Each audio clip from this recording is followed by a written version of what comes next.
各位家長好，又到咗親子5分鐘嘅時間。親子5分鐘旨在透過5分鐘嘅時間，分享一啲親子相處嘅技巧同心得，讓我哋成為各位家長在育兒路上嘅支持同陪伴。我哋係呢個節目嘅主持人 Lumi， 我係小葉。今集咧親子5分鐘，想同大家討論一下受過傷就會學到教訓呢個諗法。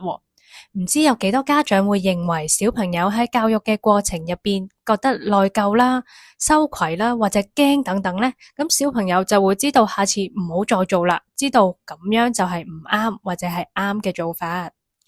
呢個諗法呢，喺華人文化入邊呢，真係好根深蒂固嘅思維。其實呢，睇法都係嚟自同一個概念嘅。我都真係呢，有聽過小朋友話第一次呢做咗呢個錯誤嘅行為，家長嘅諗法呢就即刻會咁諗啦。佢嘅性格啊，第一次就要截停佢啦，一定要呢鬧到佢驚為止啊，咁呢佢就唔做有下一次咁嘅行為噶啦。咁其實有冇用啊？可能呢短暫或者即時呢都有啲效果嘅，不過長期呢就會伴隨住出現性格退縮啦，越嚟越習慣講大話或者唔承認錯誤等等嘅行為啊。